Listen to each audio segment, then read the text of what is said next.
climate change and defense. Pero hindi darating ang defense. Who's my COMSEC? Climate change or defense? Climate change, yes. So I thank you for being here. This is not a budget hearing, but whatever comes out of the research from the resolution I filed will have an implication in the budget, meaning to be able to achieve resilience in the AFP. I hope by now that you have read the resolution I filed, and so we are requesting for your inputs into the status of the resilience, meaning disaster risk reduction and preparedness and climate change adaptation and mitigation within the armed forces of the Philippines. I'm going ahead of my opening statement. I just wanted to set that on record. But before that, may I request the COMSEC to read into the record the presence of all our resource persons this morning. Thank you. Good morning, Madam Chair. Our guests, good morning, ladies and gentlemen. Our guests for today are Secretary Manuel de Guzman, USEC Ricardo Halad, Colonel Virgilio Quilana, Colonel Ronnie Laguda, Colonel Jesus Rico Di Atencio, Colonel Pedrito C. Dulamas Jr., Colonel John Dominic Pulido, Colonel Ramon Ivan Ruiz, Colonel Armand Arevalo, Captain Silvestre Rubite, Major Aris B. Obedemcio, Colonel Romel Hinlo, Lieutenant Colonel Gilbert Conde, Colonel Leonidas Hidalgo, and Brigadier General Joseph Acosta. And also, we have from the DBM, Ms. Beverly Galmesa, and also Lieutenant Colonel Rodolfo Gesim. Madam Chair. Thank you very much. Allow me to read my opening statement so that you will have an idea on the purpose of this resolution and what I intend to achieve. So this is based on Senate Resolution 449. We are undertaking this inquiry in aid of legislation on the climate-related risks and capacity challenges that impact on our armed forces' ability to respond to non-traditional forms of threats. When we say the armed forces response, it does not mean that our shift or our way of addressing the hazards, the natural hazards of extreme weather events is response-oriented. It should be disaster risk reduction and preparedness and response at the same time. I initiated this inquiry knowing fully well that our changing climate has massive national security implications on the AFP's operations, installations, personnel, and its missions. As first responders in times of disasters, the AFP has to be resilient, ready and capable to perform its role, not just in times of disasters as responders, but to help build resilient communities. And this goes without saying, if our camps, our buildings, even your homes are flooded, don't have electricity, are ill-equipped, if you are hurt, if a family member is swept away by the flood, if you don't have potable water, very basic needs when you think about it, you will not be able to perform your tasks and your mandate in the institution in which you are serving. So if we are not resilient, then we cannot count on the AFP to be effective in its mission unless it is on its own a resilient institution. And so for me, among all institutions in the governmental bureaucracy, the armed forces of the Philippines lies at the core of resilience. Being the first responders, you must prepare for natural hazards. We must equip our camps, our buildings, your homes, all institutions of the AFP to be the best, how do you say it, green, resilient institutions. That takes financial resources, but it most importantly it takes knowledge and awareness and implementation of our environmental laws. So through this inquiry and through what you intend to submit to the committee, we will clarify the role of the AFP through the DRRM framework. We will identify the challenges that impact on the AFP's disaster resilience as an institution.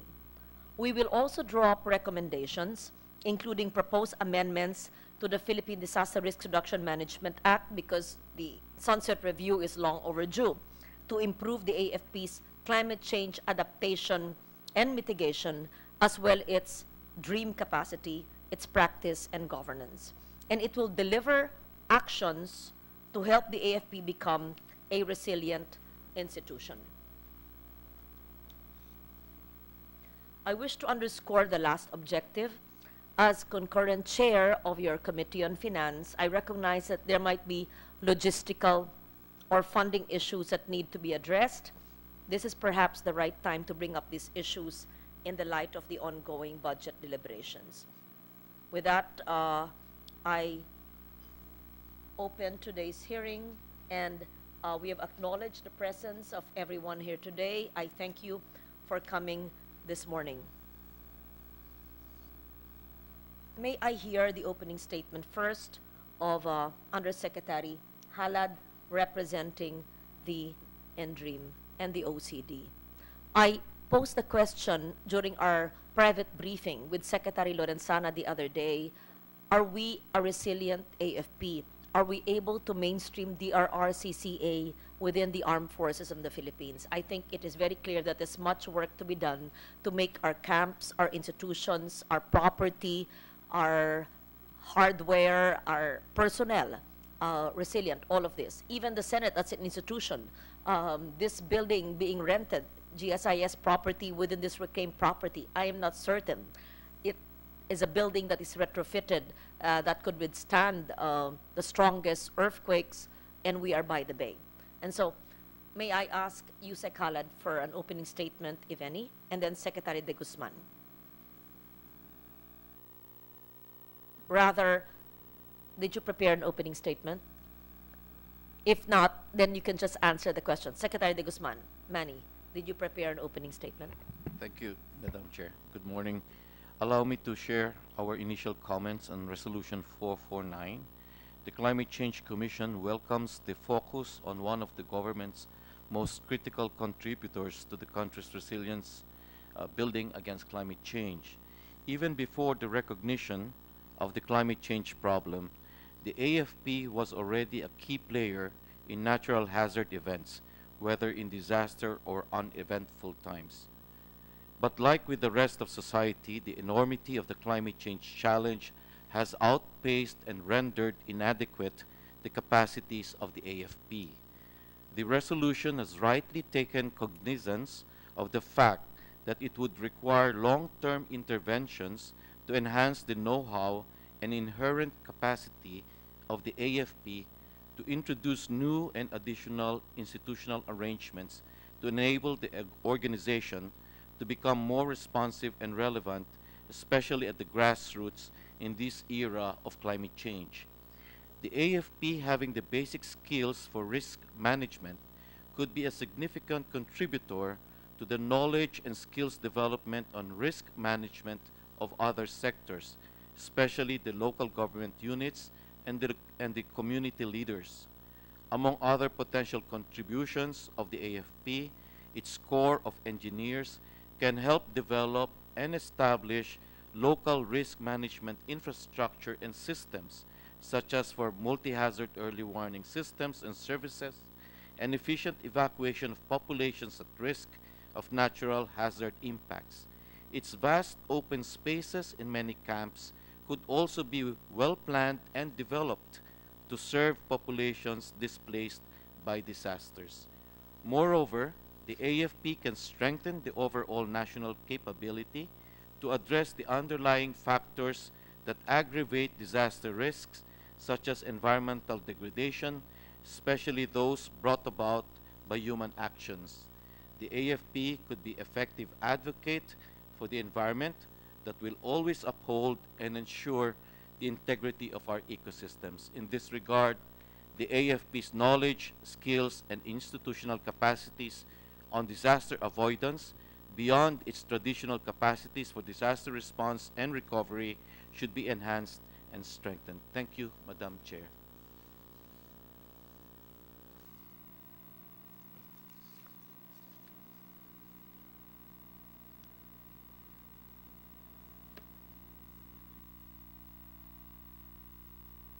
I'd like to know from Undersecretary Halad, the head of the DREAM-C and the OCD, in your assessment, do we have a resilient armed forces of the Philippines? And of the three major services, who are our focal persons for resilience, if any? And how do we mainstream DRR, CCAM, and all the operations of the armed forces? However, if answer to all of that is in the negative, I would understand, and therefore this makes this hearing and the inputs to the resolution even more important, urgent, and relevant. Going directly to your last question, ma'am, I think we need to start at DND the changing or amendment of our or crafting of a defense planning guidance that will trigger the AFP to put resources on DRR and CCA. So right now, the mission, the current mission area is, I think, it's ADR, Humanitarian Assistance and Disaster Response. So if we, by understanding of that terminology, I think it's focused only on response to emergencies or disasters. So nothing about the prevention and mitigation. More so on the climate change adaptation. Let me just interrupt there. So despite the enactment of the NDREAM law in 2011, it's been 6 years, DRR has not been mainstreamed in the operations of the armed forces. Not yet. Their mainstreaming will probably be on capability building to their response capability. The response capability has been there for years, if not decades, and the intent of the NDREAM law is to mainstream disaster risk reduction, preparedness, resilience in all institutions or agencies of government. If we are to say that the AFP is a mere responder or is ready to respond, that means that it is not, the NDREAM law did not address mainstreaming DRR in the armed forces. Am I correct in thinking that? So we're good at responding, we prepare to respond, but we have not mainstreamed DRR CCAM in the armed forces of the Philippines, just like we have not mainstreamed it in many local governments in the country. I think strictly speaking, I think that will be the interpretation. Because we have to realize the status now for us to find the solution and to be able, it's a wake-up call. Despite Yolanda in 2013, if we had not mainstreamed DRR and CCAM into the AFP and the PNP and the Bureau of Fire and into our health institutions and into local governments, then Yolanda will keep on happening. The natural hazards may not be stopped, but, and their intensity will grow, and the frequency will grow. But our preparedness will reduce the risk if we mainstream DRR and CCAM. And I will go later into, give me the list of adaptation, please, yesterday. Yes, I will go into little everyday things we can actually do to improve our lives. So we're starting from the premise that despite the existence of a law in 2011, many local governments have not mainstreamed DRR CCAM. Government institutions have not completely embraced and mainstreamed DRR CCAM, including the armed forces of the Philippines. Thus, the relevance, urgency, importance of this resolution to make it an action-oriented output so that it can be mainstream in terms of knowledge and training of personnel, as well as funding to make the camps resilient. Are we on the same page? Yes, ma'am. One of the efforts that we are currently doing is the review of the National Disaster Risk Reduction Management Plan. And in the review, we are now also considering other factors or references that have evolved recently, like, for example, the Sendai Framework on the DRR, the Paris Agreement on climate change adaptation, as well as recently the Sustainable Development Goals. So hopefully we can come up with a national DRR-CCA plan. The Sendai Framework for Action, the Sustainable Development Goals, dalawa, ano yung pangatlo? SDG, Sendai, and of course the Paris Agreement, which I sponsored. Those are supposedly enshrined in our General Appropriations Act. I tried to put that in black and white. It is understandable that not every government agency whose budget is in the GAA would understand what it means. And so what I'm asking you to help me do is to operationalize insofar as the AFP is concerned, your understanding of these three. How is the AFP going to be compliant with the policies and framework and the intent of the Paris Agreement? How is the AFP going to be compliant with the Sustainable Development Goals? How is the AFP going to abide by the Sendai Framework for Action entered into by the Philippines in 2015? So these are policies and frameworks understandably difficult to understand unless you're a technical expert, a scientist, or an advocate. And so what we need to do is to operationalize, attuned to the daily operations of the AFP, compliance with these three. So that is the number one I need to ask. I don't expect that the 20 officers present here today, and even the Climate Change Commission and the NDRIMC would be able to answer that. But that is what I need to do, or to ask CCCOM and the NDRIMC to submit. In short, in your understanding of these three agreements, of which the Philippines is a signatory to, how do you operationalize it in our daily lives, understanding the operations of the AFP? Papaano natin mapapatupad ang Paris Agreement? Sa aking pagkaintindi ng Sendai Framework for Action, dapat naintindihan lahat ng officers yun kung ano yun. Ano ang aking gagawin at ano ang budget na hihingin ko para akma sa pagsunod sa Sendai? Sa aking pagbasa ng Sustainable Development Goals, ano ang aking dapat gawin at ano ang mga plano ng AFP? So ganun ang gagawin nyo. Both CCCOM and entry should submit. Let me just give an example. What are day-to-day, commonsensical, no-brainer adaptation measures that you can put in your report to me? In short, I'm posing the question, I'm already teaching you what your answer is to me, but it has to come from you, and you have to attune it, iakma ninyo sa operations ng armed forces. For example, multi-hazard early warning systems. Is that done by the armed forces? If it's not done by the AFP internally, is there a clear memorandum of agreement between DOST, PAGASA, and FIVOX with the AFP, and who is the focal person in the AFP for this? And once there is acknowledged transmitted between DOST, PAGASA, and FIVOX, how is it communicated to Camp Aguinaldo? How is it communicated to Fort Magsaysay? How is it communicated to Southcom, Westcom, and all over the country at any one time within the same 30 seconds that the text information is given? Because knowledge is wealth. Awareness can save lives. But if that knowledge stays in a website, in a text, we will not be able to save lives.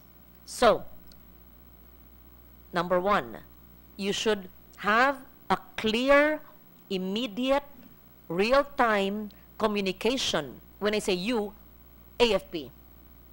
And I will put this will all be legislated. I will put this all, when finalized, in the General Appropriations Act. Because this is so important. It will really save lives. Pag-asa DOST must give you real-time information, and there should be a focal person in NDREAMC and within the AFP so that the information is disseminated. Second, the capacity building of national experts. CCCOM has technical experts. Whatever output should be shared with the NDREAMC, should be shared with the armed forces of the Philippines. I am certain that the AFP would have more experts than we know. Experts in resilience, experts in greening the country, experts in clean air quality, experts in earthquake preparedness, experts in mobilization when there is a potential volcanic eruption, experts in storm surge and tsunami. We may not just be tapping it. So what you need to do is to give me, AFP through the NDREAMC, an inventory of your human capital, the brains with regards to DRR CCAM that you can use among yourselves and share with the CCCOM and with the whole government bureaucracy.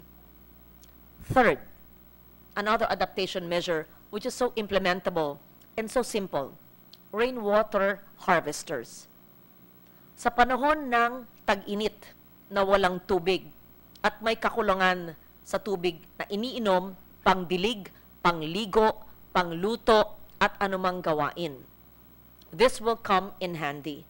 Do all our buildings, institutions, camps have rainwater collectors? And remember, this is a 1989 law where every barangay must comply with the Rainwater Collection Act. I am not an engineer, but I built my own rainwater harvester in my home in Metro Manila and in my little 30 square meter recycled cottage in a nearby province. To prove that it does not take money, it just takes a little ingenuity. It does not take too much science. Naglagay ako ng alulod, pahulog sa rainwater harvester. Naglagay ako ng gripo, yun ang ginagamit ko pang tubig ng aking organic the organic vegetables that I grow. So it's very, very simple. I think immediately we need to do an inventory of our properties within all the camps and which have rainwater harvesters or not. You can ask the DPWH. You can even see samples of rainwater harvesters. The others just buy those big recycled plastic containers. Naka-elevate lang yun. Napakasimple, tangki lang para kukolekta ng tubig ulan. Sa panahon ngayon ng tag-ulan, hindi ba nakakahinayang? And there are innovations of rainwater harvesters. Kung may pababa na slope, pwede dun may rain garden at dun mahuhulog ang tubig so the water does not go into the streets. It goes where the crevices are, into the slopes and back to the soil. And then in those wet or swampy areas, ang sarap magtanim ng pako at ng kangkong. Doon mabubuhay. Ang sarap kainin. And that's what I do. You may say, what is this senator talking about? She's talking to the armed forces of the Philippines. Why you're talking about rainwater harvesters? Because water is a national security issue. Water, oversupply of water, floods. Floods bring about destruction. Floods bring about loss of livelihood and jobs. Ondoy, in 2009, impacted negatively on our GDP. If I'm not mistaken, at least 3% of our GDP was washed away through 2009 Ondoy. Please correct me if I'm wrong. Kate, can you check if it's 3% of GDP in just a few hours of rain in Metro Manila and outlying provinces? Yeah, I need to correct myself during this 1 hour. It's 3% or 0.3. That's what I recall in 2009. So water is so important. To stress the point, Kidapawan happened. You all know what happened in Kidapawan. Dahil may tagtuyot because there was a drought. There were deaths, there were protests, whether left or not left, indigenous peoples, women, children. Why? Because there was a drought, lack of water. So clearly water and other environmental issues are stresses to our environment and threats to the security of our nation. Now, seed banks, again, what has it got to do with resilience? Because we have to grow our own seedlings. And this is readily implementable because the National Greening Program, whose budget I heard yesterday has a 7 billion proposed budget for next year. We should earmark the NGP, if not yet done. But if it's been done, I would be happy to receive your report on all camps and AFP institutions that have been recipients of the National Greening Program and kindly give me an update or report or the status of that. Mangroves is part of an adaptation measure that can be done in all areas owned by the AFP as natural buffers against storm surge. If you will look at what happened in 2013 in Yolanda, LGUs with had thick mangrove areas had least casualties because these are natural buffers against tsunami, sea level rise, and storm surge. Indigenous knowledge. Do we in our various camps actually have linkages with indigenous people? Indigenous people and the basic common indigenous knowledge that they know. I will give you, after this, I hope I still have a copy of the Cordillera Indigenous Knowledge book that I have. Kates, do we still have that? We will give them so that they will see what I mean. It's a chronicle or a documentation of indigenous knowledge of our IPs in Cordillera. And it would be important as well for our AFP to have linkages with indigenous peoples in the regions where they operate so that they can learn and apply indigenous knowledge in mainstreaming resilience in AFP institutions. Little things like rooftop gardens. I want to see that in the homes, dormitories and homes. I have a little rooftop garden. Iba yung araw pag nasa tuktok, yung malunggay at yung bahay kubo vegetables, mas maganda ang tubo kaysa nasa garden. Roadside ditches. Our engineering brigade should take this into consideration. Obviously, roads that don't have roadside ditches well planned will necessarily flood. So important, these ditches. Seawall construction, I mentioned that. But if we actually preserve our mangroves, then the need for seawall construction made of cement will lessen. And perhaps most important, the practice and the drill of preparedness. We must actually do that in every institution, not just the AFP. What did I just mention? What I mentioned are daily adaptation measures that the AFP must be doing now. If of the 15 adaptation measures I mentioned, you're only doing one, then we are not a resilient AFP. If the Philippine Senate is not doing all of this, then we are not a resilient Senate. It is expected that every local government and every government institution, every private sector institution must know and operate and do all this where applicable, when applicable.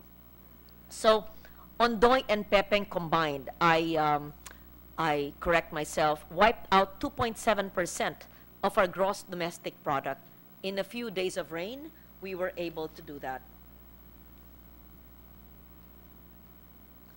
Ondoy slashed Philippine growth by 0.043% according to NEDA in 2009, and the DBCC in 2009 slashed their targets from 1.7% to 0.7%, or the growth was actually reduced by 1% because of Ondoy. Isang bagyo pa lang yan sa 20 o higit pa na bumibisita sa atin. So, it is important if we did not mainstream DRR and CCA yet in 2009 because my Climate Change Act was not yet enacted and my MDREAM-C was not yet enacted. And I think, because these are birth pains of new institutions created, DREAM-C and CCCOM, and a new mindset that's being taught to everyone. If we are just aware of this, I am certain we will save lives, we will save money, we will create jobs, we will have resilience as a way of life in the Philippines and in the world. But the most important is our armed forces must be resilient, because you cannot save lives if you yourselves are dead.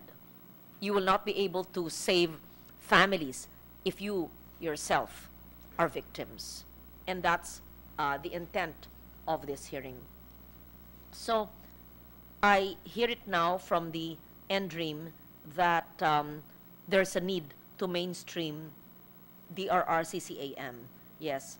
So may I know, can you just please share with me, among all of our officers and men present here today, don't be shy, just tell me, to your knowledge, what are the aspects of resilience that you've experienced in your jurisdictions, whether you're in the 53rd Brigade, is it? Or you're in the 51st Engineering Brigade? Perhaps let's start with the Engineering Brigade. Lieutenant Colonel, magka-ranko pala tayo. Okay? I'm taking my GSC now. This is also the subject of my GSC paper. So what I'm doing is that I'm doing a paper, the commandant's paper, to assess the resilience of the AFP, but I decided to make it an action research so that I can use it. It should not be a paper that should lie in the library of the GSC. It should be an action paper so that I conducted a hearing and everything we will submit will be quoted in my commandant's paper. So my commandant's paper will depend on the quality of your submissions to me. If I don't make it to my course, you are partly to, I'm just kidding. Yes, if I fail, now I'm very busy, but I'll try to comply with the requirements. So this is both for the commandant's paper as well as compliance with this resolution I filed, so that I can put in the General Appropriations Act, the national budget, by October or November when it's passed, special provisions and budgetary allocations for AFP's resilience. May I know, for Lieutenant Colonel Conde, yes, sa lahat po ng aking mga binanggit dito, sigurado ako, mas may alam pa kayo dahil engineer kayo. Are you an engineer? Yes. Number one, does it make sense? Tell me if it does not. I will accept it and tell me why. But if it makes sense, are you doing it? Where has it been done? Maybe I can learn from you if there are other adaptation measures that should be included. Yes, ma'am. Good morning po. I am Lieutenant Colonel Gilbert Conde. I am representing 51st Senior Brigade, but I am also the commander of the Philippine Army Disaster Response Unit, and I was also the HLR officer of the brigade since 2015, ma'am. First off, ma'am, is that in the AFP side, the NDREAM framework has been in, part of the AFP HLR plan that outlines what the AFP units will do for HLR from prevention mitigation, preparedness, response, and rehabilitation and recovery. So basically, it was already outlined, cascaded down to the line units.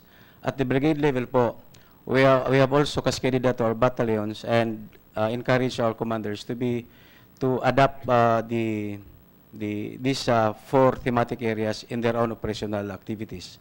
Right now, ma'am, we are actually capacitating, of course, on the preparedness side. we're capacitating our troops for to be able to respond to disasters as first responders on the ground. Second is we try to incorporate yung prevention and mitigation into the system by perhaps helping the community as part of our same activities.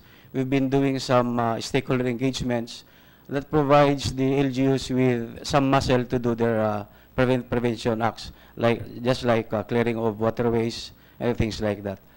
At the camps, we are also encouraging our commanders to improve their billeting facilities to be able to withstand, particularly in the Bicol area, na medyo po na-hamper siya ng mga kuwanan. So practically po, in as far as the 4 thematic areas are concerned, we already have cascaded that to our line units, ma'am, yung 4 na kuwan.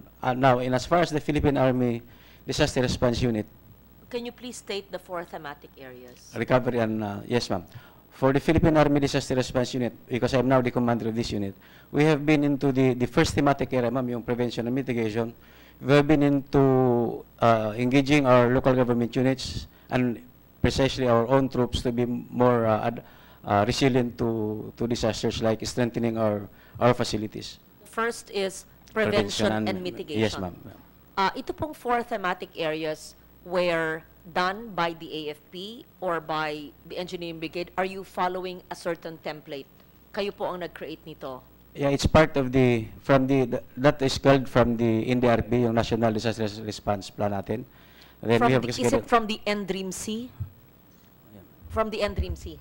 Yes, ma'am. Okay. Yeah, Yes. it is in the framework of Sa NDRIM law, ma'am. Sa NDRIM law, Yeah. sinusunod lang nyo, ino-operationalize na. O, sige. Yes, ma'am. So, prevention and mitigation. Siguro nakaligtaan namin sa batas, napakahalaga adaptation. O baka naman nasa pangalawa, pangatlo. Actually, ma'am, the adaptation is part of the prevention and mitigation side of the Hindi activity. eh. ma'am. Well, Ginagawa. prevention could be, adaptation could be part of prevention. Pero Preparedness. dapat, kulang kami doon, nagkulang kami. Okay, prevention and mitigation, iba pa eh. Iba pa yung prevention, paghanda, pag let's say, when you retrofit a building because sira na yung structure, luma na, tapos malakas ang bagyo, o let's say, inayos mo ang bubong kasi dati sira, butas, nagli-leak. Then you prevent na mababasa yung bahay, that's prevention. Mitigation. Let's say, naglagay ka ng solar system, solar panel, so you can harness solar energy instead of expensive electricity from your distributed, from your DU or your generator from Meralco, let's say. That's mitigation. Dahil it offsets carbon emissions, you mitigate. But, wala tayong adaptation sa ating 4 thematic areas. Nagkulang ang aming batas, so let's include adaptation there because adaptation is so important. What is adaptation? What I read earlier.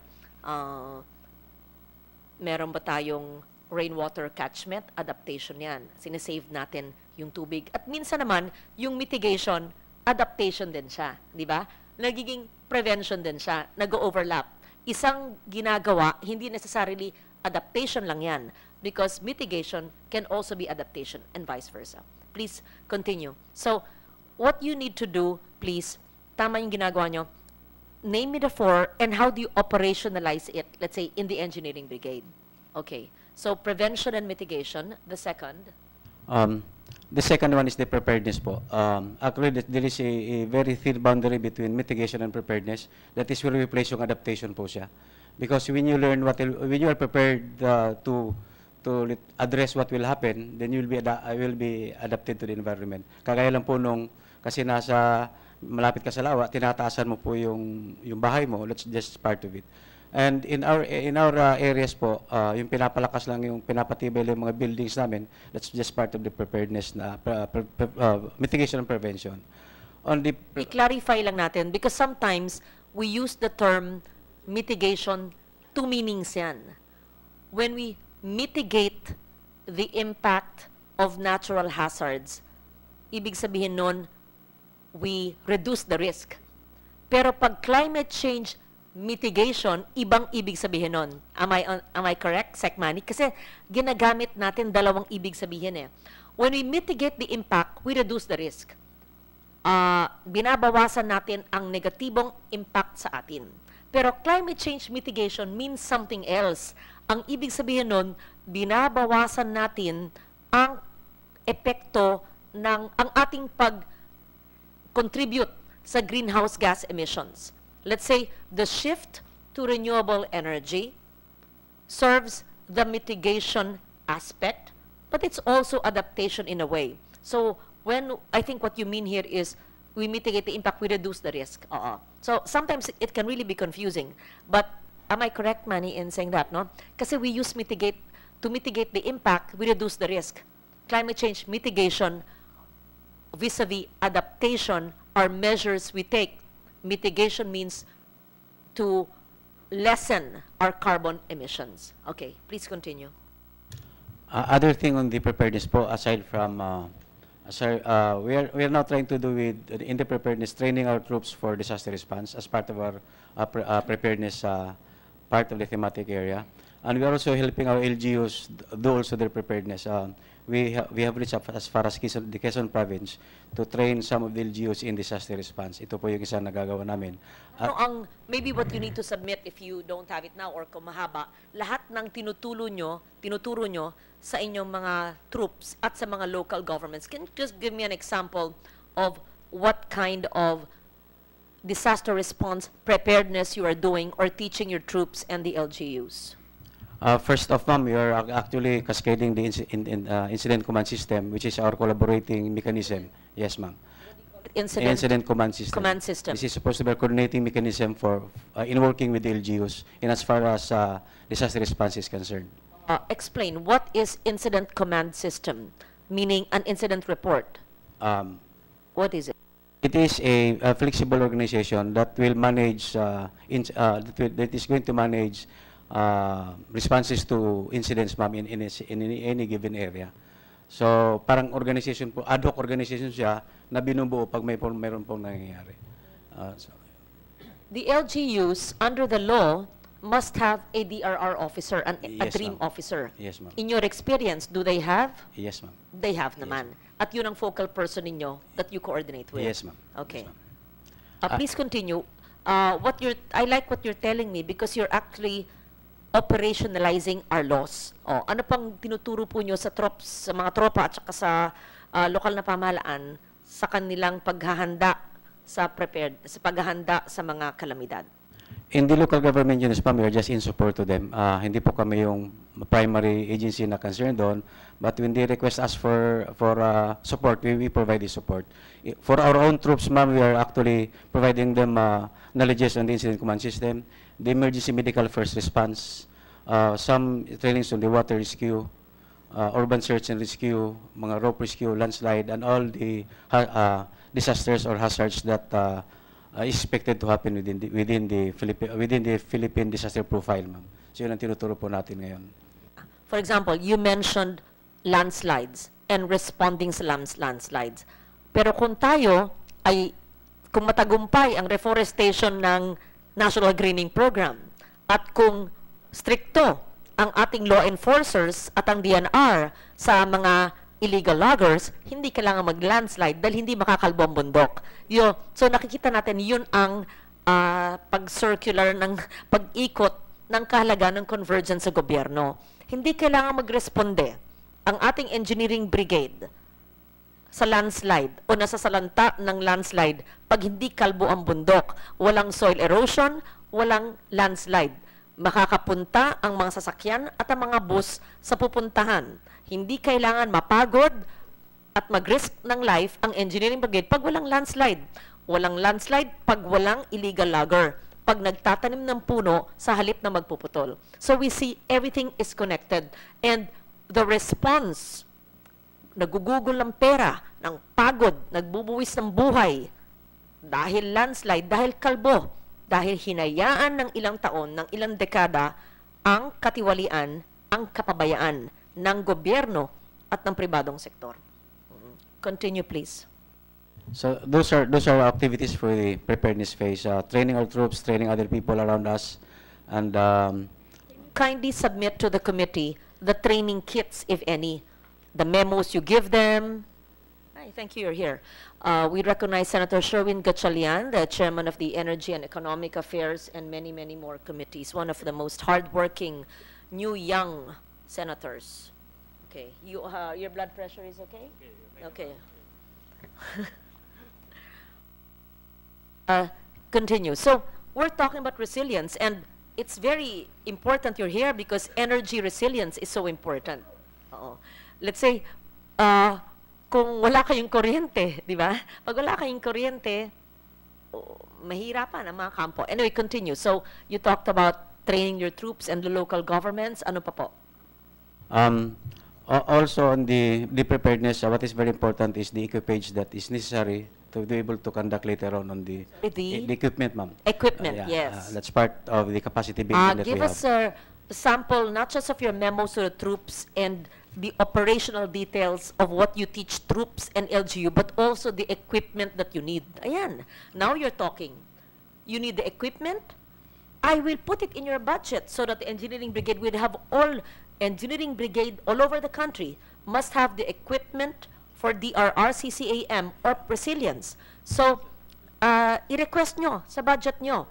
Should I put it in the AFP DND budget, ANRMC budget, whatever. Indicate it. What are these equipment? Do you have them? If you have them, then you don't need me in finance.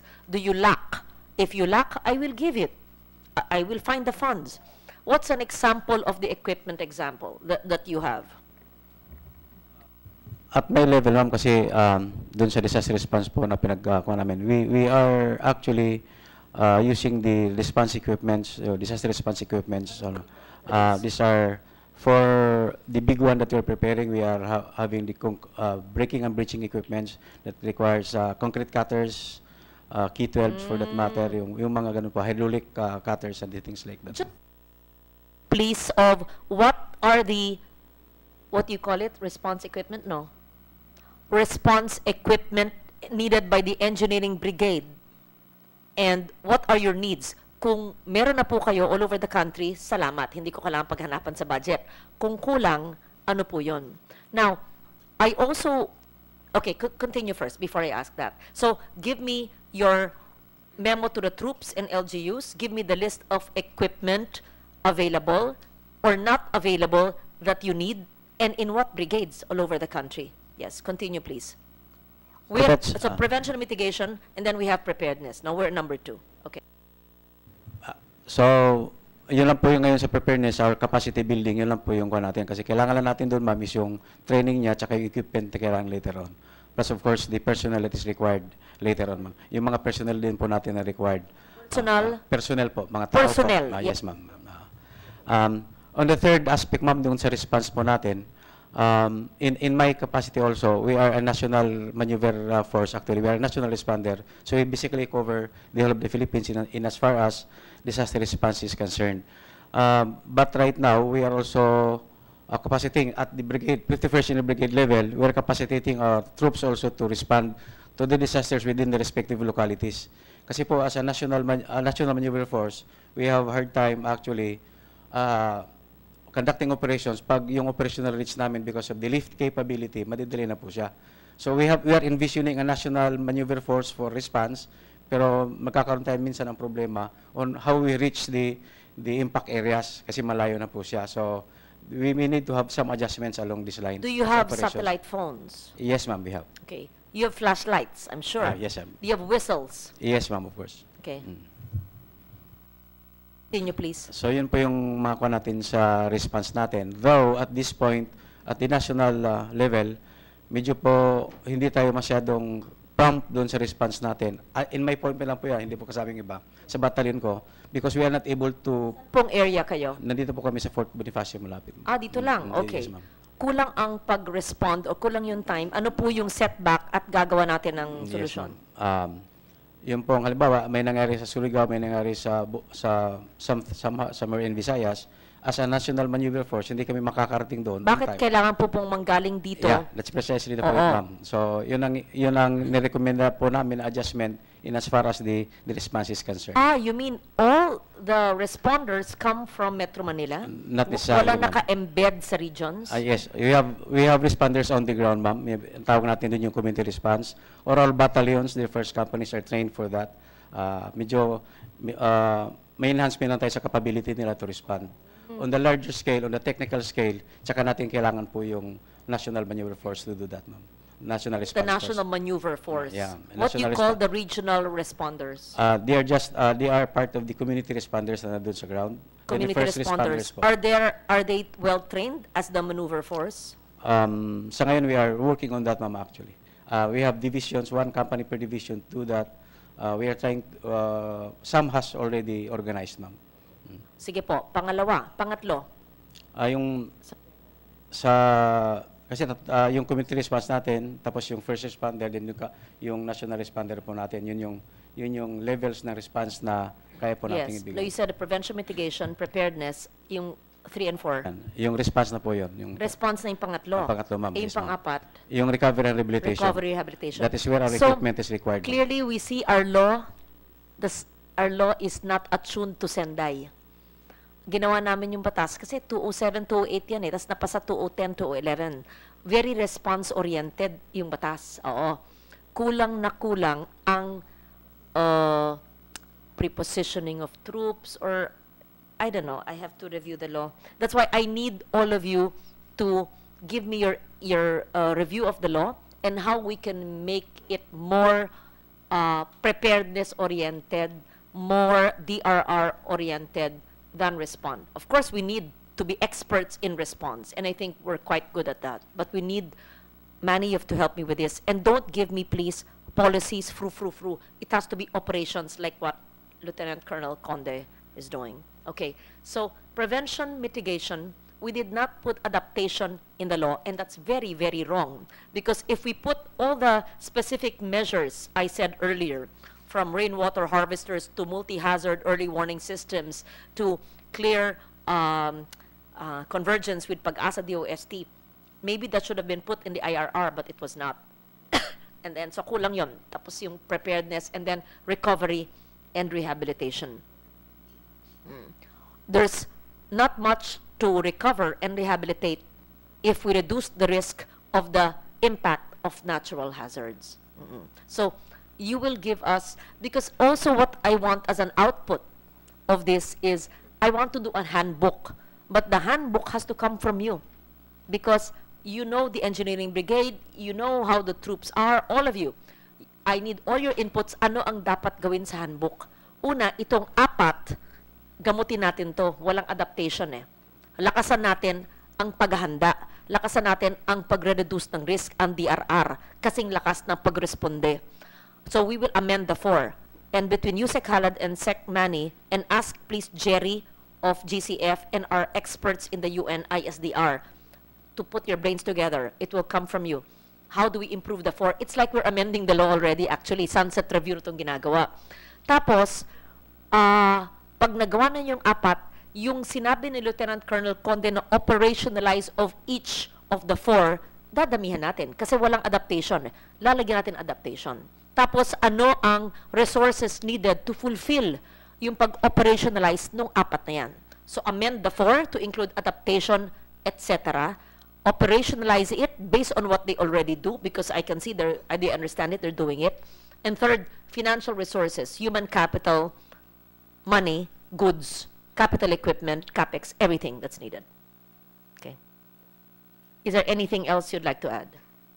So far, ma'am, that's the only thing at this point. At my level lang po yun.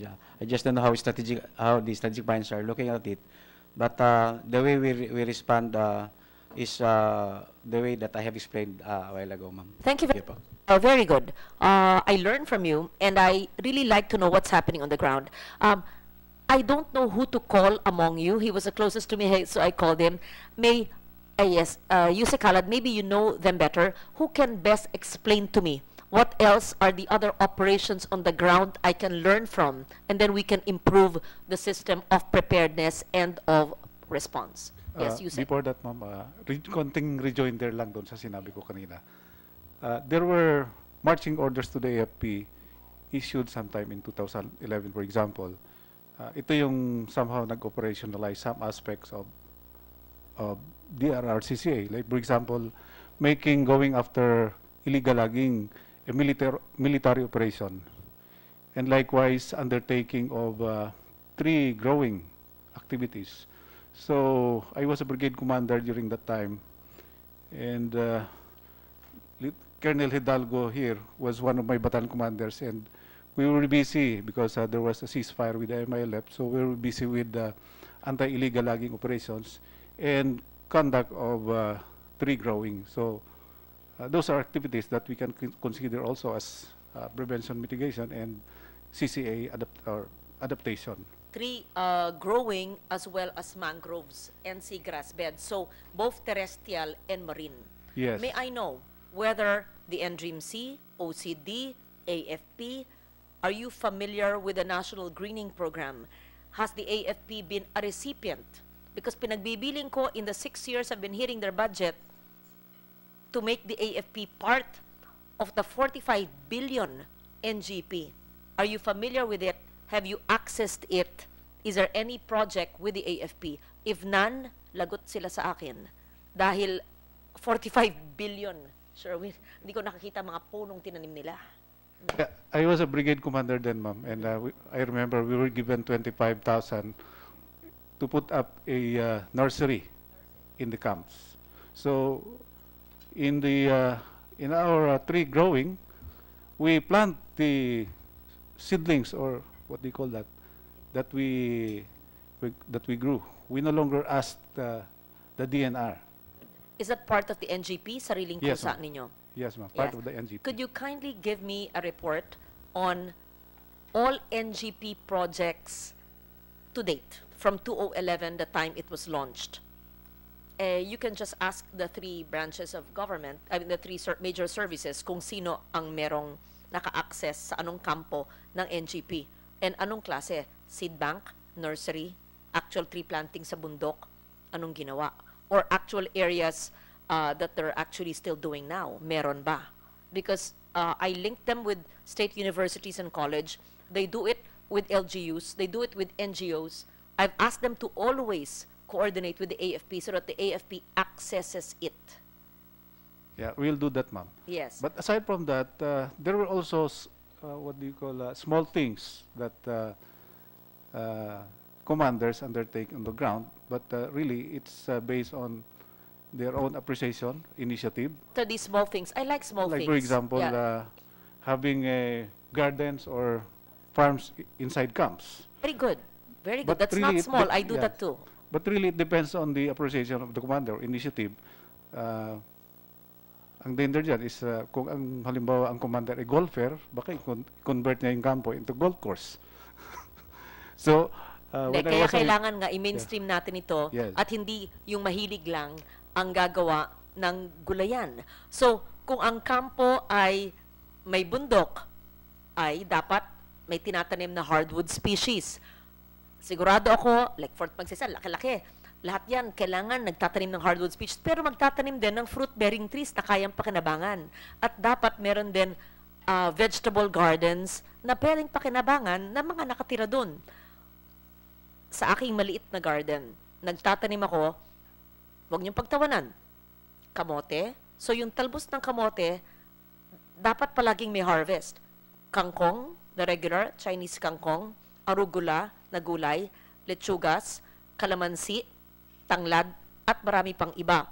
Ang aking patakaran, lahat ng nakatira sa akin or stay out, at iilan lang naman yon, kasambahay man o driver or hardinero. Tatlo lang naman yon. Maaring kumuha ng anumang harvest sa aking maliit na taniman.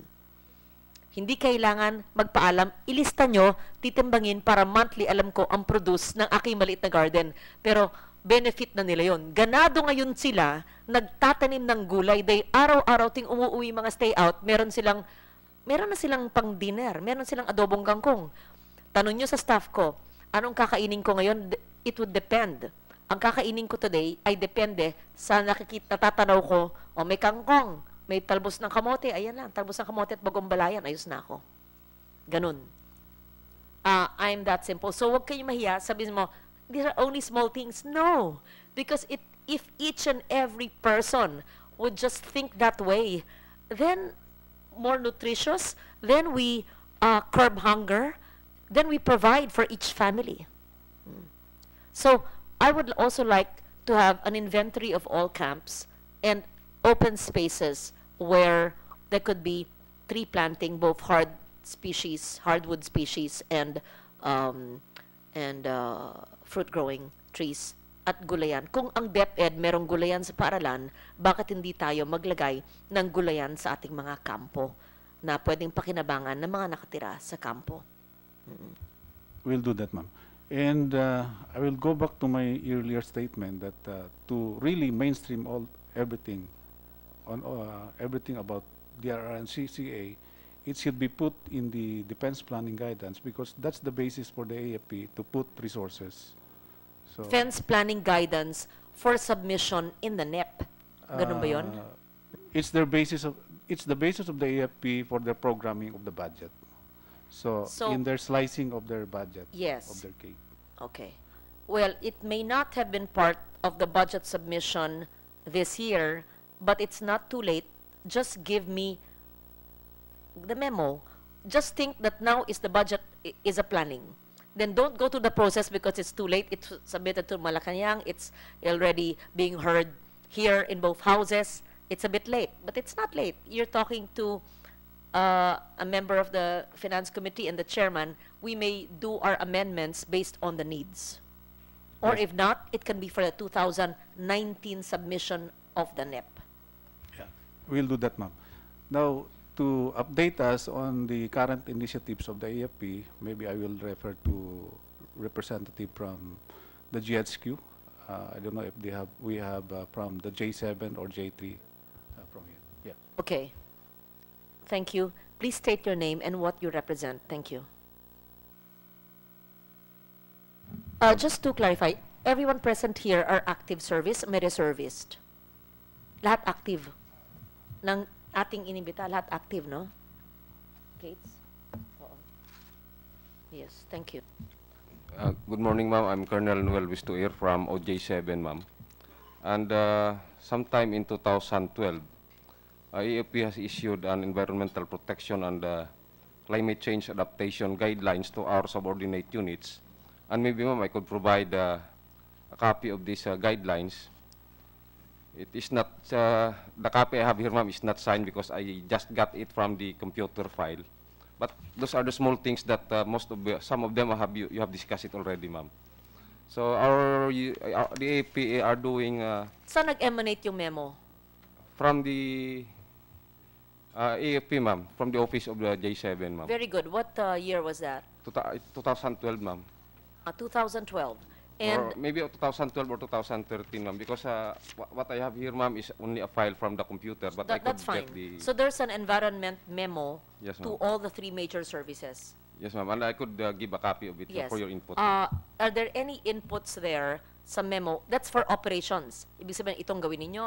Oo. Yes, ma'am. Can you read into the record, iba lang na hindi pa natin na-discuss or nasabi na natin lahat? Some of the guidelines here include, if I may read, ma'am, in order to decisively reduce the environmental impact of all AFP programs, operations, and activities by 2016, all AFP units and offices are hereby directed to adhere to or observe the following policies and guidelines on climate change adaptation and environmental protection. All AFP camps, bases, and offices must be made environmental friendly by 2016. That is to design all new facilities and buildings to be environment friendly. A common structural design for new buildings is recommended. Conduct replanting activities on vacant land within camps or bases to reduce the carbon footprint of the facility.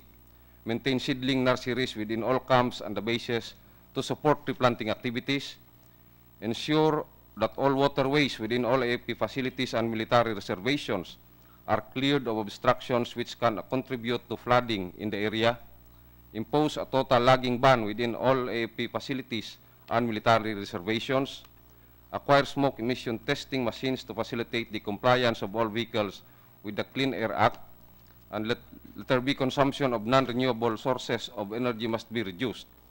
First, strictly implement energy conservation measures in all camps, bases, and offices. Replace old vehicles and equipment with newer models in order to reduce energy requirements and maintenance costs. Study the viability of constructing alternative energy generation facilities such as solar and wind power plants in all camps, bases, and offices. And the rest, ma'am, that maybe I could provide Very the good. copy, No, ma'am. very good. Give us a copy of that and give us a link where we can download that, but kindly give us that hard copy you're reading. Sino po ang nakapirma dyan? I think, ma'am, it was developed during the time of General Suerte as the J7, ma'am, and I will check on, yes, ma'am. What year was it issued? You have an idea? 2012, 13? 2012 or 2013. I'll check on it, ma'am. And So, yung mga kakulitan ko siguro, nagkasaysay na, no? Oo.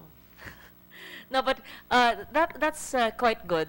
But what we need to do is to enhance it further and to operationalize it. Because it's easy to say, let's do alternative or renewable energy. Sinabi naman like solar, etc., etc. But how do we actually do it? These are policies at mga utos, but how do you operationalize? Because not everyone who will get hold of that memo would know, how do I implement it? Then what we need to do in maybe reissue a memo, let's see this, and then let's, both NDREAM and CCCOM will improve it, enhance it, update it, and then after every policy or every task or mandate, example of how rainwater harvesters, gulayan, renewable energy, retrofit, do structural integrity assessment of the structure, was geohazard check for the construction of a new building actually done, ganun. So we can update it. I hope CCCOM and DREAMC, you're taking notes on the deliverables. Yes, Bayer. So thank you very much. Your name is, I didn't see your name. Can you put up your name, please? There. Colonel Colonel Vistuer po, Noel ma'am. Vestura. Oh, you're Yes, ma'am. MNSA. Yes, ma'am. Oh, very good. Anong RC class? 51, ma'am. I'm 27. Am I 27? I think I'm class. Huh? I'm 21? No, 27. I think I'm class 27. Yeah, you're very new. Okay. No, inis ka. No, class 27. Sige. Who else, Yusek Halad, can give us their experiences on how else we can improve so we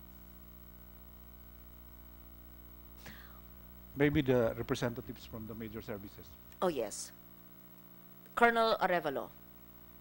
I had an aide who was Arevalo. Maybe he looks like you. He was my brother. Maybe he's your brother. Or are you the one?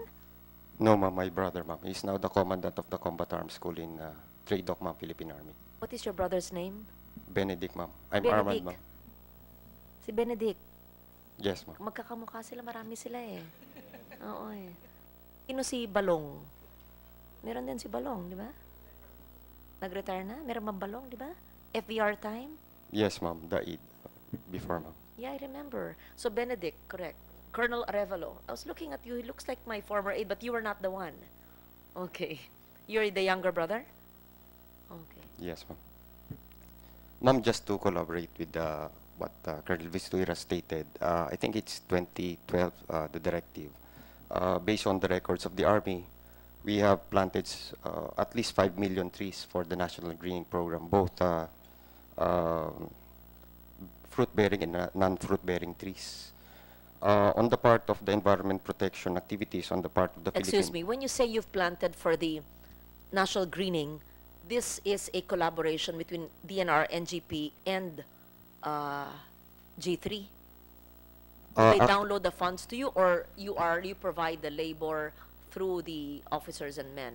Usually, ma'am, we provide the labor, the manpower. Most of these activities are also in collaboration with the Department of National Environment and Natural Resources, or DNR, and other local government units of 5 million trees. yes, ma'am. That's This big. is just from 2012 to 2016. That's what our data shows. And we have also Planted, but did they survive? What's the Uh, survival rate? I'm not sure on the exact data, ma'am. Where are these 5 million trees? Are they in the camps or nasa Ma'am, kampo ba ito o nasa mga bundok? What I can state is when I was in the field, we have planted both in the camps, but we might have saturated all our areas in the camps. So we collaborate with cognizant agencies. For our unit, we collaborate as much as possible. We plant in watershed areas so that we can protect our water facilities. Aside from the National Greening Program, we also have complied with the environment protection programs. We have anti-logging activities. We have anti-illegal mining activities, solid waste management. We also have cleaning and beautification of not just of camps, but also outside of camps, especially in preparation for in times of disasters. I think, ma'am, what you have stated is already being cascaded in the Army. We're trying to have a green budget. The Army has put it in its planning guidance for the budget in the annual plans and budget, incorporating environment protection activities and the National Greening Program. So it's incorporated in our MOE, ma'am. This is aside from that. And we have incorporated several training programs for joint, interagency, and international trainings for disaster response and also for disaster resilience activities. Ma'am, on the side of the Philippine Army, we have designated primary units for disaster response. They actually work both as disaster responders and both as disaster resilient units because they conduct trainings, they conduct advocacies and campaigns in coordination with the LGUs and other agencies and NGOs for putting up disaster resilient communities. This is part of our programs in the Army, ma'am. That's all for the Army, ma'am. Thank you. I'm glad that the Army has been doing it for quite a while. Perhaps what we need to do is also see how we can add into the elements of resilience that you've been doing. It's not just tree planting in watersheds, which is very, very good, and I'm glad to hear that there has been collaboration with the DNR through the National Greening Program. I'd be happy to hear where are these 5 million trees, in what regions, watershed areas, protected areas, mountain ranges this actually happened, and of the 5 million, did this actually survive? Is it part of the secondary growth forests in those areas now? So thank you for that. Because we must understand that the way to resilience is tree planting is one of them, but it's just one of the many ways so that we could be resilient. Yes.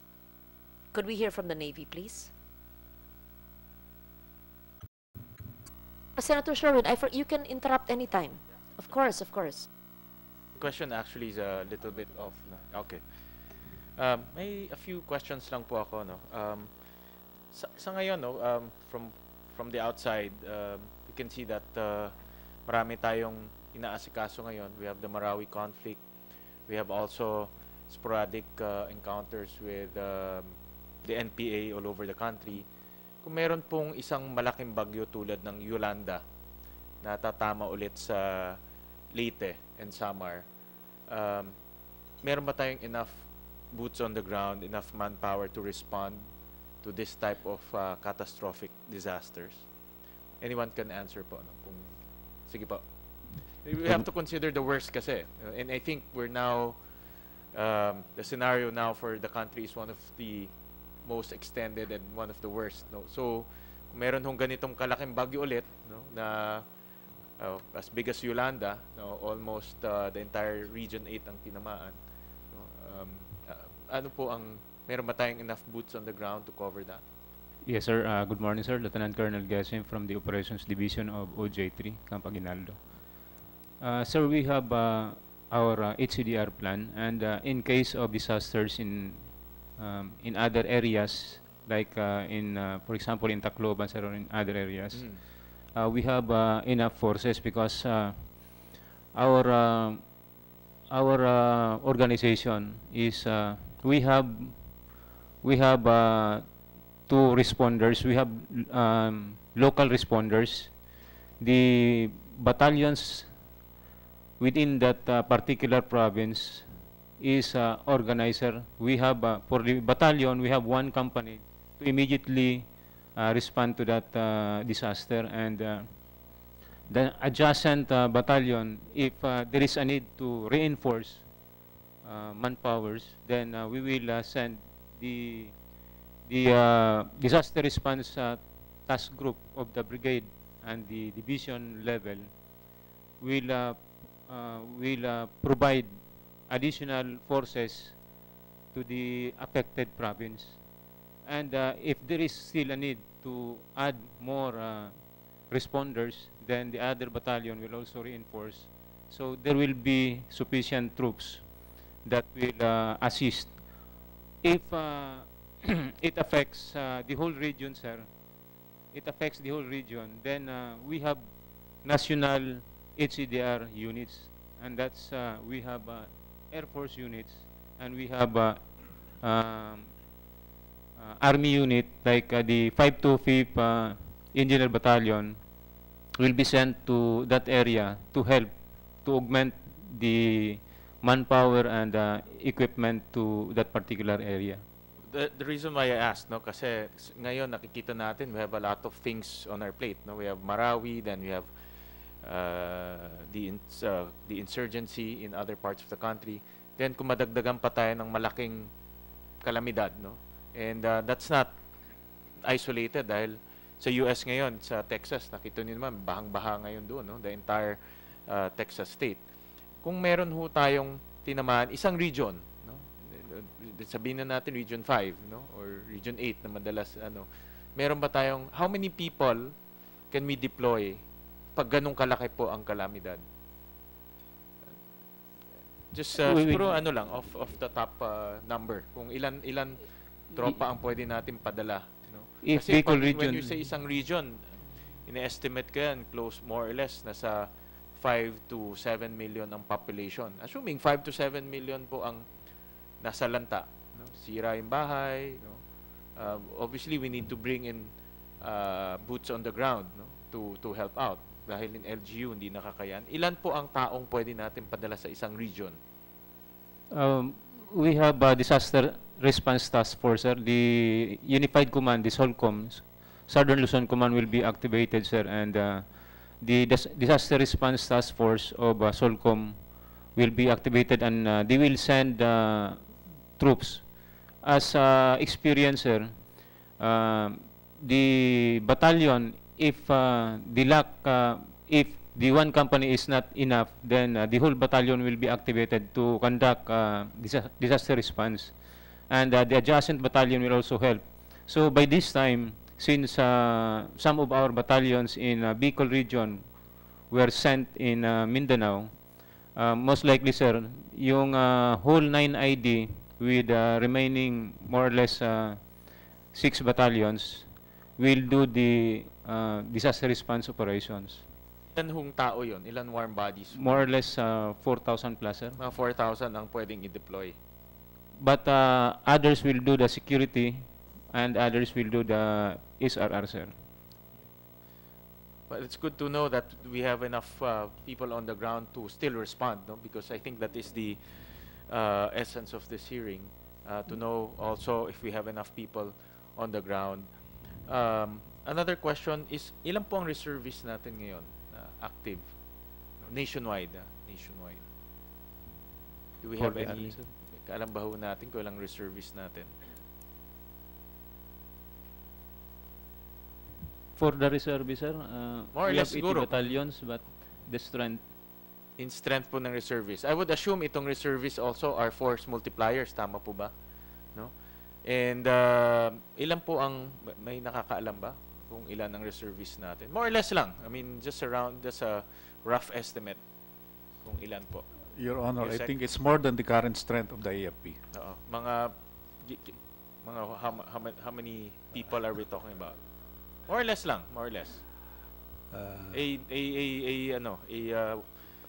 A conservative estimate.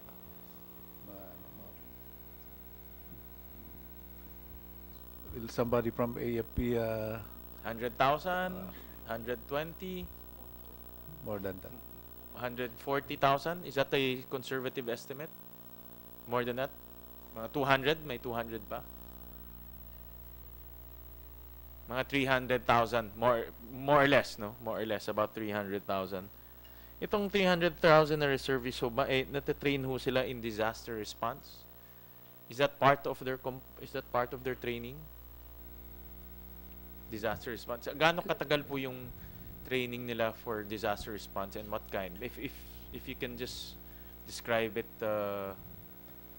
briefly. Some of them, sir, join with the regular troops in the regular training for HCDR in Wasar, in OSAR, water search and rescue, and Siguro basic urban question. search and rescue, sir. Basic question po, sir, is itong 300,000 marunong sila sa Wasar. Marunong No, lumangoy. sir. Hindi po lahat, sir. Hindi lahat marunong lumangoy. Yes, sir. They can they respond in collapse building rescue?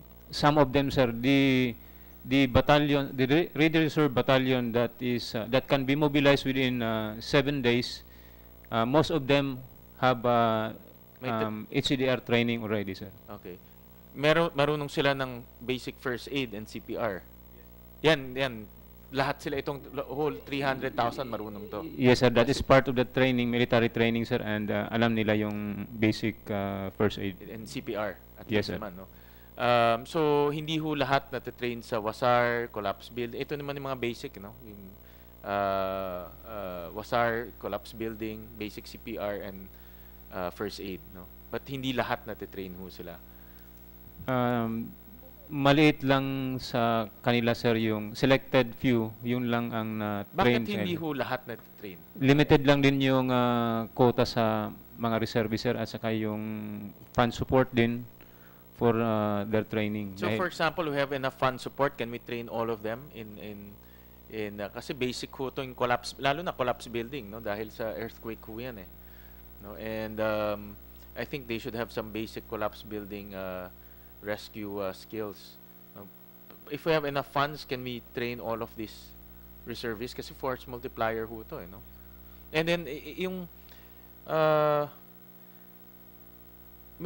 sa recruitment ba ho ng reservists,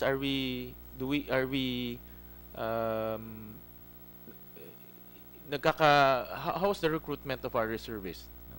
Because reservists actually is a force multiplier na economical rin sa atin, no? Dahil hindi sila full-time na nasa serbisyo. So, how is the recruitment of the reservists? Sir, yung sa reservist, sir, meron tayong galing, yung source natin is from the ROTC. Some are recruited yung sa regular na... How many po ang reservists natin galing sa ROTC? More or less lang. 90%?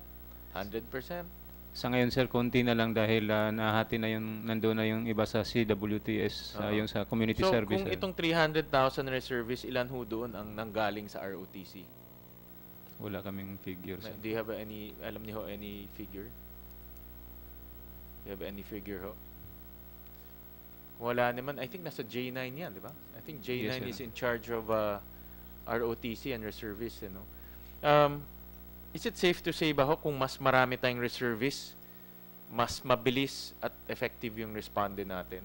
Is that a safe assumption? The more reservists we have, the more that we can respond to calamities, typhoons, and anyone po, anyway, sir. Yes, sir. Per my experience, just down Marikina, sir, just last year we have trained about 300 of the reservists going through the HCDR training, sir. Now, this is actually a work in progress because most of the civil defense centers, yung mga reservists po natin, nagkakandak po na reservice centers natin, nagkakandak po sila continuously nung training nila every Saturday on weekends actually, sir. So this is actually a work in progress, and the target is to train all these reservists for HCDR operations. while we are doing this, sir, this is very important because the reservists are also considered as our community responders. So these will be the community responders on the ground, and they do not normally receive trainings sa locality po nila, except even they undergo yung training nila sa reservist na po nila. So yun, naging part na po siya nung curriculum nung ating basic military training, yung HCDR operations, kagaya ng salamin mo sir, yung CPR, first aid, and the things, the other skills na dapat malaman for disaster response. So work in progress na po yan, sir. We just don't have the factual data on how many of these people are trained, how many of them, sir. Somebody was raising their... Okay. Yes, sir. Colonel Arevalo, Okay. sir. Sir, in the armed forces, we have a system of echeloning of support or reinforcement system. If the commanders on the ground, especially yung battalions natin, sir, if they assess na hindi kaya nila, they already request reinforcement from the brigade.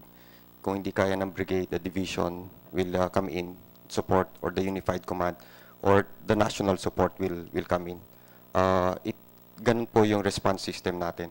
It is important for the reservists to come in because they are the localized, at saka they are actually the immediate ground system action natin, sir.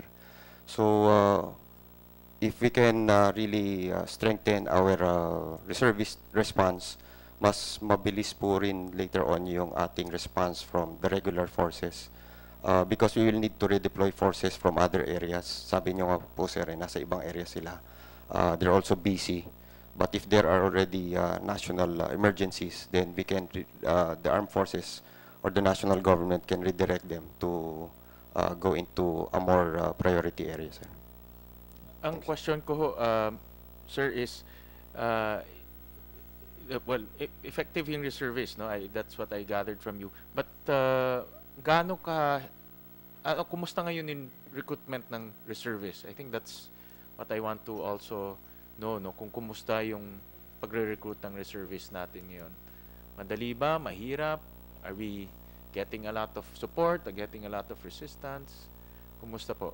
Since alam natin na ang reservist effective, since I think we all agree that the more reservist, the better, no? But gaano naman kadali o kumusta naman po yung recruitment? Sir, I'm not really privy to the recruitment system, but what I gather, on the part of the Philippine Army, sir, we are studying the strengthening of the Army Reserve Command, or the RSCOM. This is to capacitate that unit to bring in more reservists, because that's one of our national plans. It's not just to develop the regular forces, but more so to develop the reservists. The policy, sir, of the Commanding General of the Philippine Army is the gateway to the regular is through the reserve. So our system of recruitment starting this year, sir, as much as possible, even our candidate soldiers, our officers, will pass through the Army Reserve system, so that later on when they retire, they'll also go back into that kind of system. So we're still undergoing several studies in this aspect. But what it means is that we're giving focus here on the reservist, strengthening our reservist system, since we cannot really expand so much our regular forces, but we can expand our reservist forces. Thank you, sir. Colonel, you said earlier the gateway to the gateway to be a regular is through the reserve. But what's the gateway to the reserve? Sir, there are several systems. One is the ROTC, or But one. right now po, since ROTC is an optional course, meron bang nagiging issue ba ngayon ang pag-recruit ng reservists? Definitely, sir, it has affected our recruitment, since one of our recruitment systems, sir, is the ROTC program. Okay. But we also recruit from other systems, which is we want to expand that kind of system. But What on are the parts- other ways po, Colonel? Sir, I'm not really Aside a from the subject matter ROTC? expert. From the best of your knowledge, what are the other ways other than the ROTC? Alam ko merong active recruitment yan eh. Kahit dito sa Senate or Congress, nagre-recruit kayo before eh. Yes, Actually, sir. na-recruit nyo nga ako eh. No? But I know there's an active recruitment also. No? But My point ho kasi is since ROTC now is optional,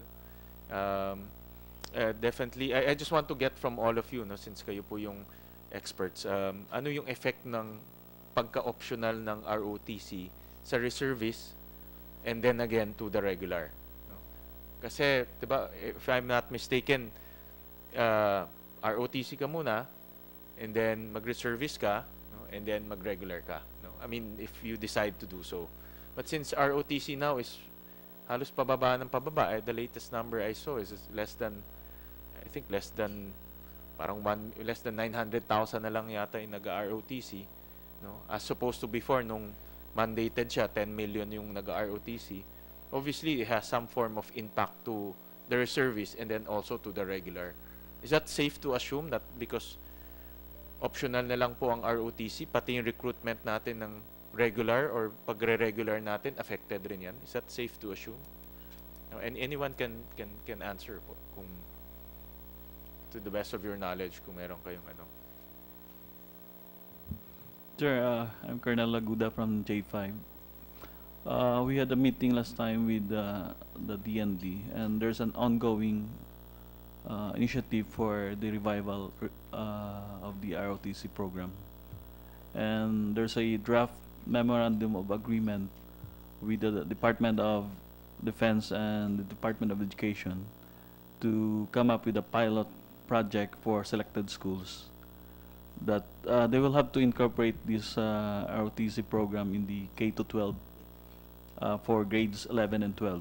That will be the start, but eventually, based on the policy guidance of the President, this will be institutionalized through the enactment of a law for the revival of the ROTC program, because there's really a big impact on the recruitment and generation of reservists in our ranks. So we're trying to have that kind of initiative. I was hoping J9 will be here, no? Dahil siya yata yung in charge dan. But my point of the matter is, in the aspect of disaster response, I would assume more boots on the ground is better, no? But we cannot have regular naman all the time, no? Kasi magastos. So the way to do it is through the force multiplier, which is the reservist. But what I want to understand from all of you is kumusta itong recruitment ng reservist natin. Kasi kung nagkakaproblema tayo sa recruitment because na nga optional yung ROTC, then it has also repercussions in the response for disaster. That's what I wanted to understand sana ho. But then again, just to, I know this is not the venue to talk about ROTC, no? We will, in fact, I was given the task to hear meron po tayong ROTC bill na final ko po gawin mandatory, and I was tasked to chair that, to hear that bill, no, as the chairman. Siguro I'll invite all of you again, no, to give your thoughts on it.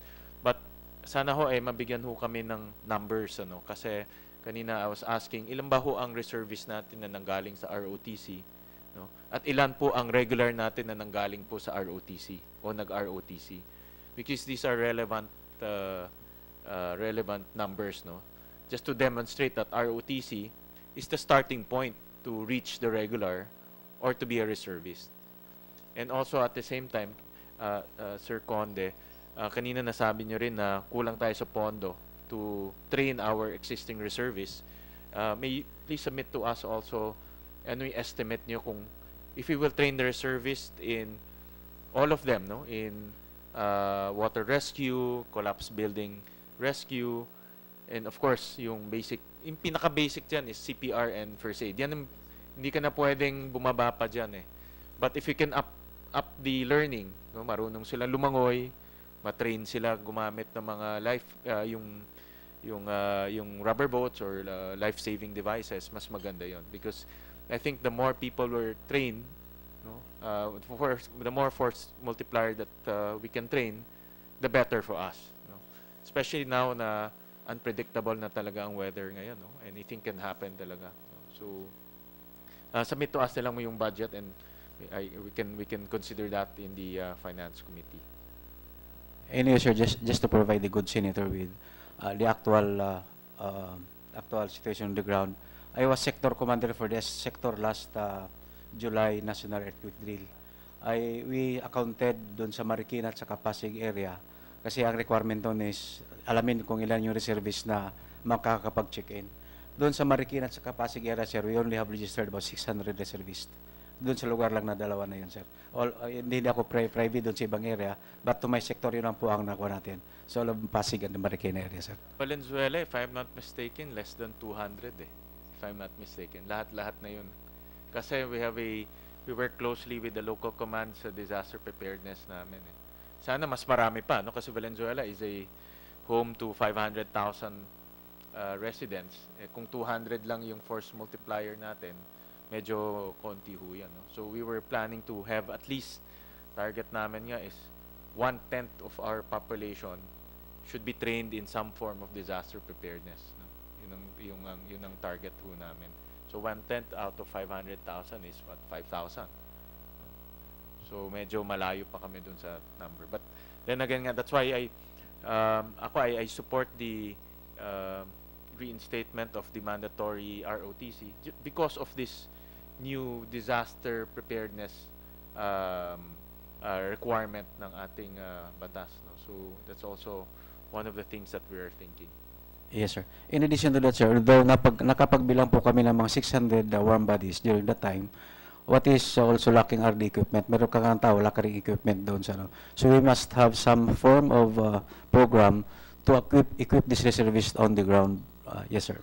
LGUs now, because of yung LDRMC, they can allocate money for equipment. That's why normally in LGU may pera pero walang tao eh. No? Walang trained na tao. May tao but we need trained na tao. Tsaka yung iba ho kasing reservist, malalakas yung loob eh. No? Kahit baha, kahit na sunog, kahit na ano, talagang lumulusob eh. No? So we need people who have the heart to respond. No? Dahil hindi naman lahat ho ng tao eh malakas ang loob lumusob sa ilog o sa tubig baha. No? So I've worked with the reservists and maganda ho yung aming experience. That's why we tap them as our force multiplier. But sana mas marami pa, no? Because kung Ondoy like yung problema ho, talagang libo-libong tao ang ini-evacuate. Eh. Thank you, Madam Chair. Thank you, Senator Gatchalian. What I will do to abbreviate this, because I still have a 1 o'clock judiciary budget and you all have work to do, is hard copies of my supposed questions to everybody has been routed to you. Soft copies will also be given just in case you lose your hard copy. Then, can you just kindly submit, can Yusek Halad just gather all the information within the week, before the end of the week, before Friday noon to Yusek Halad, and then both CCCOM and NDREAM-C will submit their deliverables that we discussed earlier, as well as the inputs from all of you for all these questions. Because if I ask all of this, I think we'll reach 3 o'clock their session time. And I still have a 1 o'clock. Yes, and so you also have to go back to work. So, do I suspend the hearing? Where's the I suspend? I'll just suspend, but it's my... And then, TWG, a technical working group, will be... Ngayon? Hindi na. No. We will just wait for the submissions of CCCOM and NDREAM-C, and then the submissions of everyone based on these questions to Yusek Halad and a TWG, but selected lang, if needed, just to follow up on the answers to the questions we laid out. But what I would need most is operationalized on the ground, what are you doing already? Suggestion for addition, enhancements, and budgetary considerations and additional resources needed. And our SOVFA and VFA agreements with Australia and the US respectively. Is DRR training part of the SOVFA and VFA? Maybe that answer I can have now. Who can answer that? Whether under the Australian VFA and the US VFA is disaster risk reduction and climate change adaptation and mitigation training, part of the SOVFA and VFA. Yusek Alat, yes. We can observe the current Balikatan exercises with the US is the playboard there is HIDR, ma'am, not because that's the policy of the president. It still responds. Yeah. Response oriented. Yes, response. Okay, understood. So, I will not repeat what I requested earlier, and as I said, to abbreviate the proceedings, we can just give you this copy, and my staff will also email you exactly the questions and what else we may need in the future. We suspend today's hearing to collapse into a TWG by next week, but we will just wait for your submissions by noon time of Friday. Simple lang ho. Don't give me thick term papers. No, very simple. Gaya nung sinabi ni Lieutenant Colonel Conde, gaya ng sinabi ng 3 major services of what's happening on the ground and your suggestions to operationalize Sustainable Development Goal, Paris Agreement, Sendai Framework. If you don't have a copy of the 3, just Google it.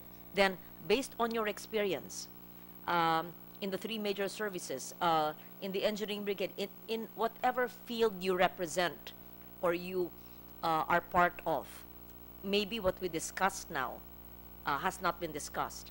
If you read the Sendai and SDG and Paris Agreement, I am certain there's something you are doing that I may not know the AFP is doing. Then we can learn from you.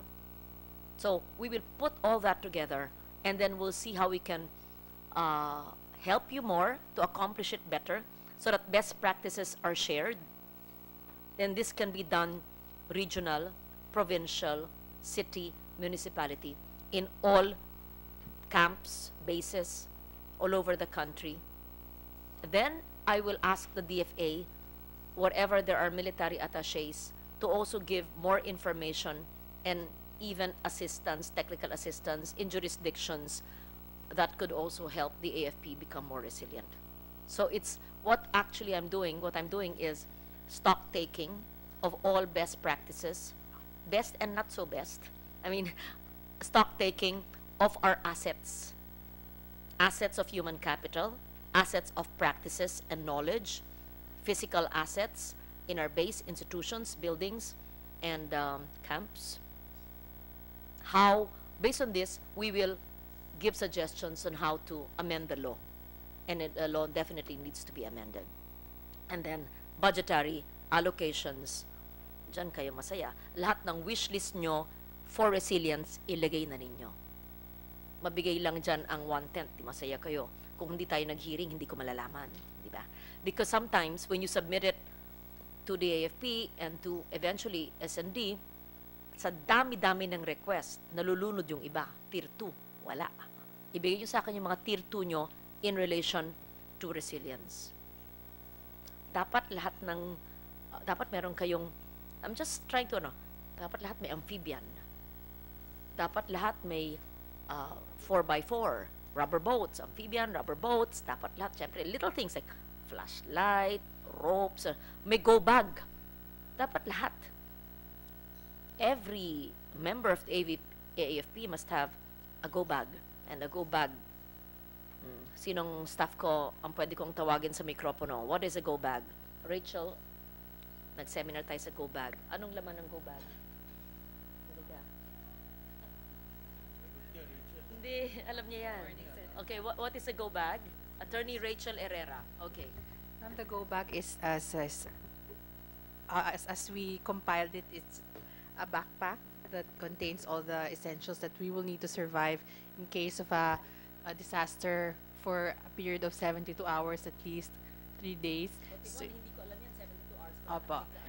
Because that's the estimated time that you allow the for the government to come in and respond. Water, clothing, food that need not be cooked and easy to open. A charger could be inside. Medicines, first aid material, a flashlight, yes, or something to Opo, yung flashlight with an early warning or parang distress signal, yes, a whistle. And in fact, you can innovate your own go bag. Yes. Depending if you have children, it must have diapers, milk, and so on. Po.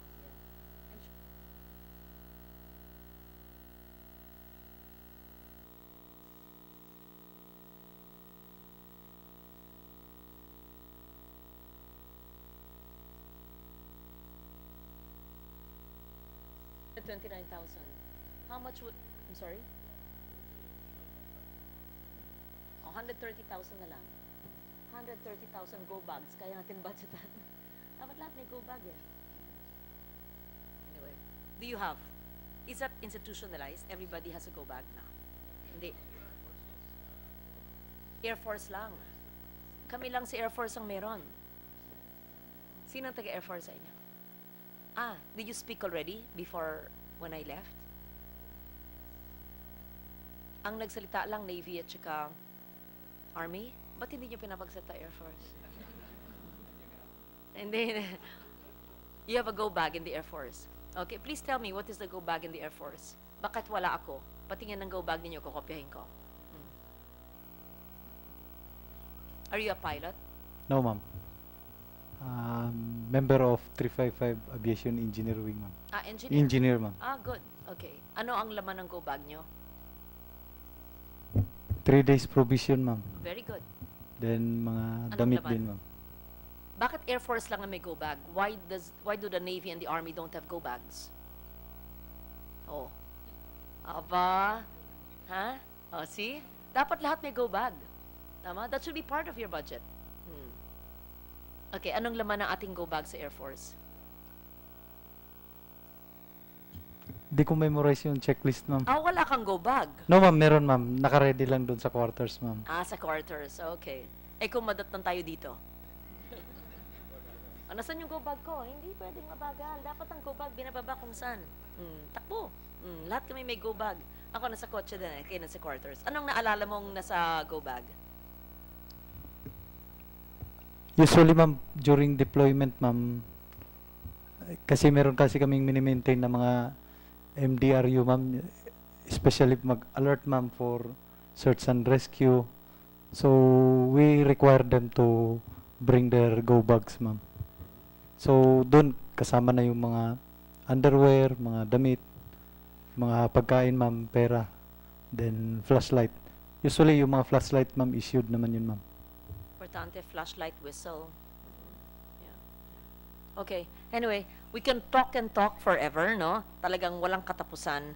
But I would appreciate learning from you, improving the 4 elements in the framework, improving on that, and including adaptation. Very strong on adaptation. Alam ni Sec Manny yan ng Climate Change Commission. Yung aking binanggit na adaptation, kulang pa rin yan. Yan lang yung output ng workshop ng United Nations a few months ago. So, update it, Manny, kung ano pa ang bagong adaptation. At saka, the little things we say, ma'am, simple lang kasi ito, gulayan, etc. No, but these are things that if everyone, I can go back ko, ano laman?